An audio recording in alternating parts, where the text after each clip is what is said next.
Now, to repeat a warning before the break, I'm about to show some video that some parents might think is a bit out there, too much for young children. I am very much for tolerance, let he who's without sin cast the first stone and all that. But Pride Month, a whole month now, apparently just even a week is just not long enough. A whole month about celebrating every sexual preference except being straight. Except it doesn't actually seem to be so much about tolerance for a number of the people doing the marching and the floats and all this.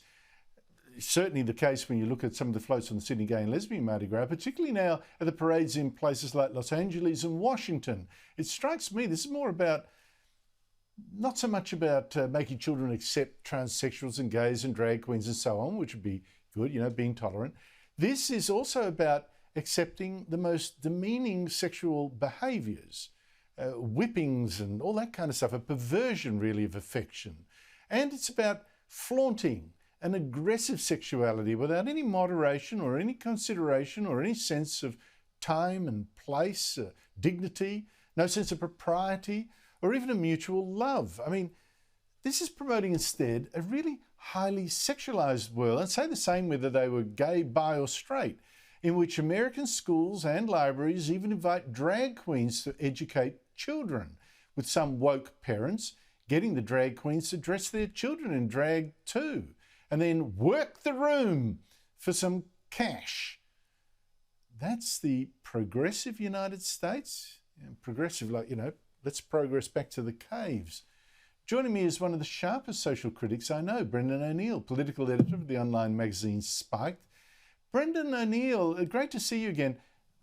What is going on here? Look, maybe I'm a bit of a prude, but what do you think's going on here? Nothing good. I'm very worried about what has happened to Pride. I mean, we all understand why Pride first came into existence. In the late 60s and early 1970s, gay people and lesbians faced a lot of discrimination and a lot of prejudice. And they set up this movement to say, look, we're here, we're part of society, just treat us nicely. That's basically what Pride was about. And most people, the vast majority of people, support that idea. But what Pride has become lately is a celebration of perversion. And I am bamboozled that anyone would bring a child to Pride, where you often see almost naked men, people being whipped. You see people behaving like dogs. The BBC in here in the UK, a couple of years ago, the BBC published a series of photos from Pride, including photos of men in their 40s and 50s dressed like babies. They had dummies in their mouths, they were wearing nappies, and the BBC didn't think that maybe it should not publish this rather perverted photo. So something has gone dreadfully wrong. And I think identitarianism, identity politics, has a lot to answer for here, because we're now supposed to celebrate all identities, even those that are obviously perverted and degraded. Well, you said they're almost naked men. I spared the viewers some photos of, well, if you mean they had sneakers on, that's it. I mean, it's just so extraordinary. The thing is, Brendan, I've got some really good friends, very senior lawyers and people like that, and gay friends and gay businessmen and gay publican. And these are people with dignity. And the association in this pride that, to be proud of being gay, you have to act like you're in a bordello or something. I mean, it strikes me as an insult. It actually works against, I think, what they're trying to achieve. Oh, absolutely. That's one of the worst things about what has happened to Pride lately, is the way in which all gay people get lumped into this movement, even though the majority of gay people are just perfectly normal members of society, going about their daily business, going about their jobs, their families, and so on. And they probably do not want to be associated with what Pride has become. I think the trans movement also reflects this too, the way in which the trans movement has been co-opted into the LGBT movement. And lots of gay people feel uncomfortable with that as well. And I was talking to a very well-known gay rights activist here in the UK who said, in the 80s, he was out on the street saying, I'm gay. He wasn't out on the street saying, I'm a woman. or I'm straight, or I'm something that actually I'm not really. So he and many others cannot understand why something like the transgender movement, which is increasingly eccentric and sometimes a little bit unhinged, is being attached to the struggle for gay rights. So the mishmash of all these different things, I think, is causing a lot of concern amongst gay people who just want to get on with their lives. Yeah, well, I hope we successfully blurred out some of the photos. Two were of trans people, women, were walking down the street with bared breasts. I mean, really, seriously, I mean, what is this? To Britain, Prince Charles, who's unelected and soon to be head of state, soon to be king, is going around telling people privately that the Conservative government's plan to send illegal boat people to Rwanda for processing is appalling. And he doesn't, by the way, deny saying that.